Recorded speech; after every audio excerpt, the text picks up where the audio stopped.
was asked to do a full review and I decided why not? I'm game. I've had the iPhone 16 Pro for almost an entire week now. I was able to get all of my apps downloaded as well as all of my files, except for the music, transferred over. There were some issues that I had in the beginning, such as getting the eSIM to transfer, and I'm not quite sure if that was related to my carrier or just the iPhone 16. Something in my spirit tells me it's my carrier, so I didn't want to fault iPhone or Apple for the initial transfer between devices. With that being said, I feel like I had enough days to play around with the 16 Pro as well as spend a few hours doing comparisons side by side. Today we will be comparing the iPhone 14 Pro versus the iPhone 16 Pro.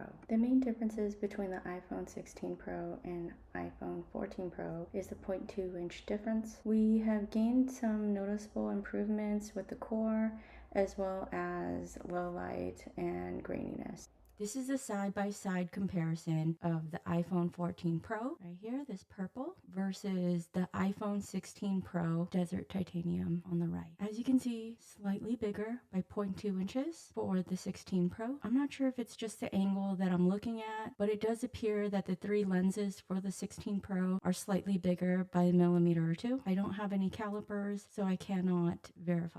Now, what we're going to look at are the side buttons. I know that there is some glare with the 14 Pro because of the shiny outside bezel, but you have a shiny outside bezel for the 14 Pro versus for the 16 Pro, it's a matte finish. You have 3 buttons on the 14. You still have 3 buttons on the 16. Now the main differences here is for your audio. So for your audio on your 14 Pro, you're going to have a toggle switch. As you can see, it turned red, and that's just me sliding it up and down. Here is the 16 Pro. Now to turn the audio, the ringer off or on, all you would do, you would simply hold down. When you hold down, it'll tell you that put the ringer on silent or it turns it back on. And so that's the difference on the side buttons.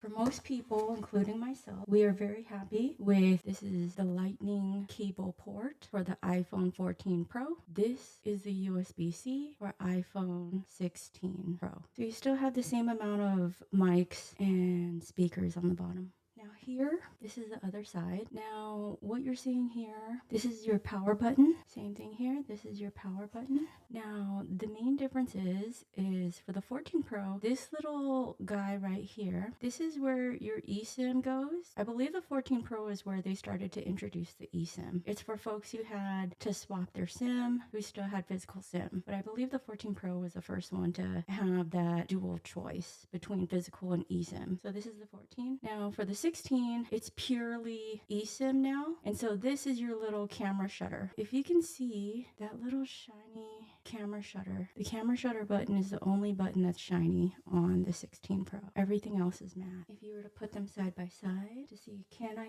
tell the difference between 0.2? No, not too much. You actually can't see much of a difference. Here they are, right next to each other. If I move my finger just slightly, you can see that it's like a millimeter or two of a difference right here. Now what I will say is the 14 Pro is much heavier versus the 16 Pro.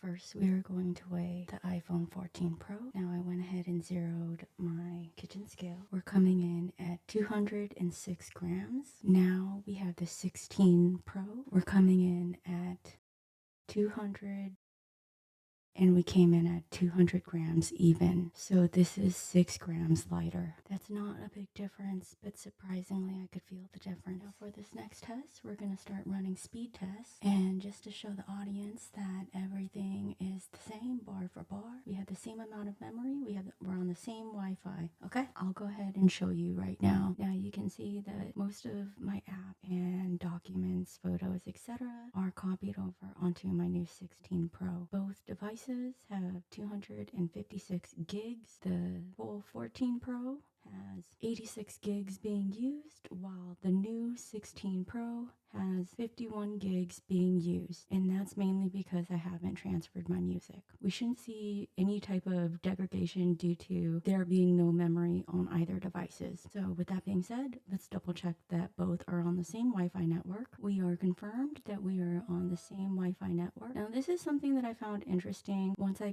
brought the 16 Pro home, is just how frequently these two talk to each other once they're nearby. So be mindful if you have other iPhone users nearby and you do not want to airdrop anything. I believe the sensitivity on the 16 Pro would make your device more sensitive to others around you. Without further ado, let's get into the speed test.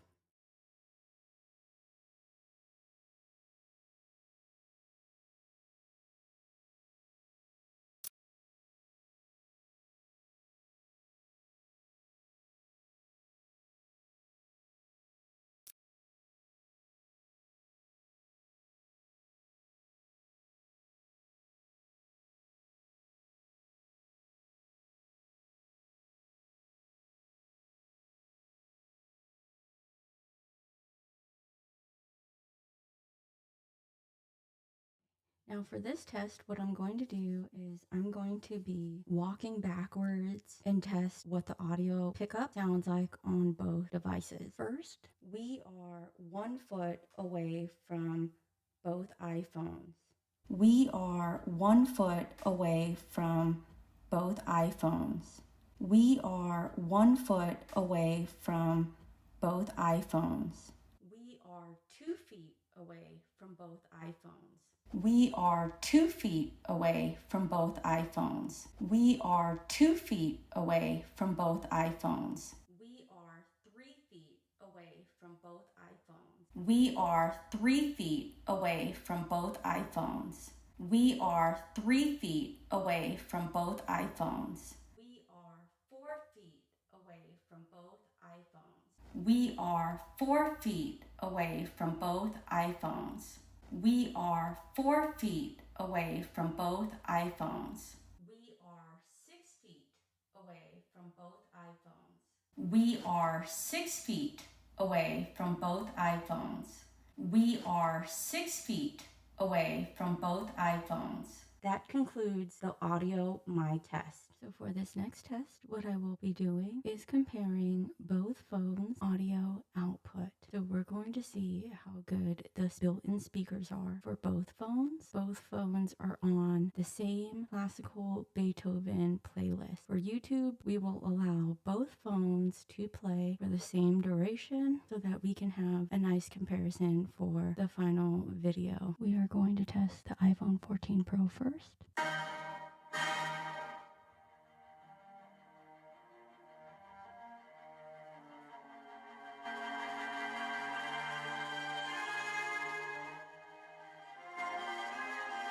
This is the iPhone 16 Pro at max volume.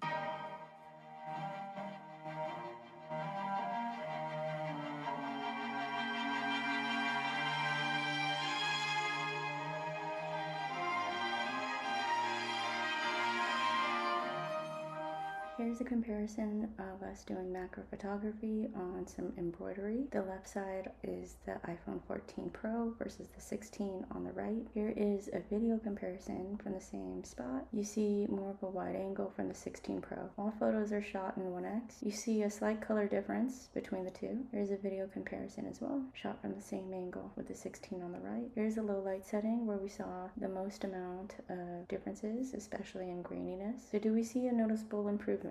I would say yes. Is it worth it? Depends. The overall results here, they both came in, I don't quite remember the pricing of the iPhone 14 Pro when it came out, but something tells me it's about the same pricing. So it was about $1,200 each phone. The main reason why I upgraded my iPhone 14 Pro is because it was 33% off and my phone for the iPhone 14 is at 86% capacity. And so that's still a pretty healthy range for battery performance. However, I've been using my phone super heavy and I felt like, you know what, well, let's just go ahead and upgrade because that's probably the most I'm going to get from my phone at this point. So it kind of made sense for what I'm wanting to do here. And since I do a ton of vlogging, I figured some of the tests that we needed to do had to include audio and video as well as photography because I really wanted to be able to maintain doing vlogging stuff off of my phone. The overall impressions I got is that the 16 Pro is a bit more zippy. So all in all, you have 0.2 inches larger of a screen size. You have the overall exterior of both phones.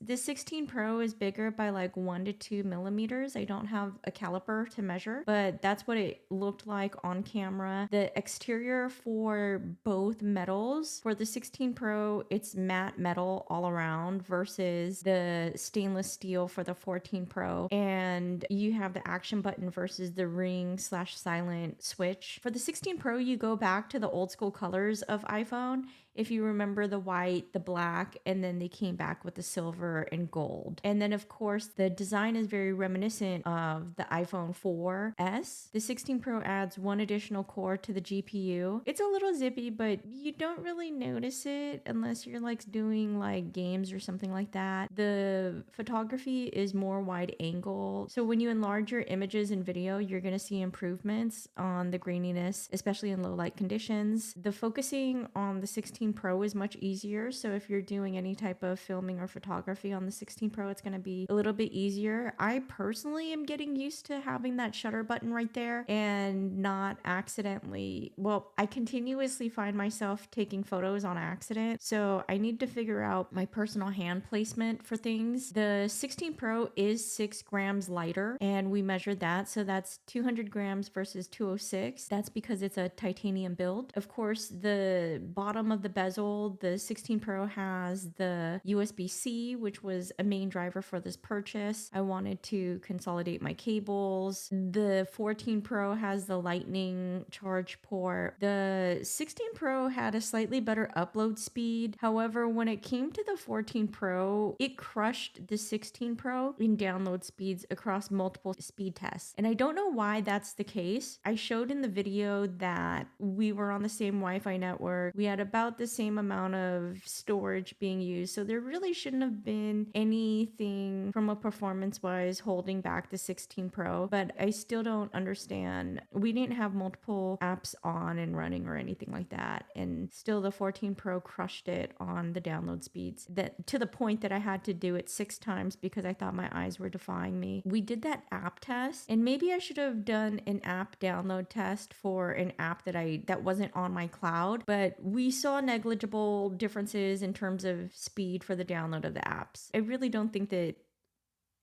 I don't know.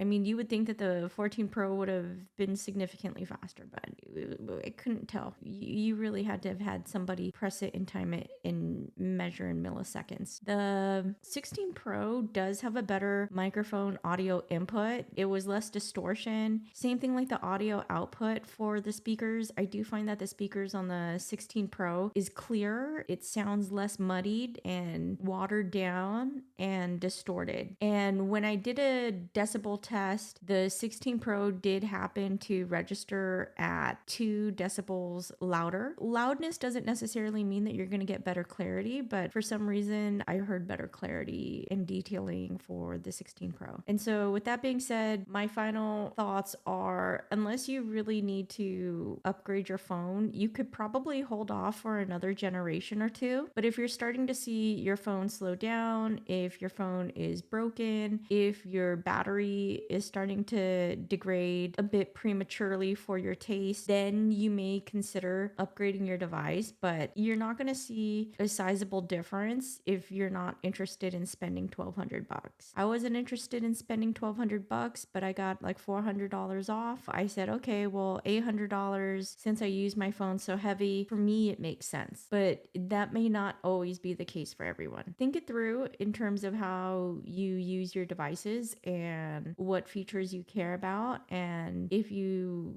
genuinely feel the need to upgrade, then upgrade. But I just don't think that if you have a perfectly great device and you're not really using your phone for much, it's not worth the $1,200 upgrade. Unless you get it for free. There's a bunch of carriers giving out free devices. That's something to consider. I like to buy my devices in full because I just don't like being tied down to any type of carrier. So that's my review. I do enjoy the 16 Pro. I sleep better knowing that I got it for $800.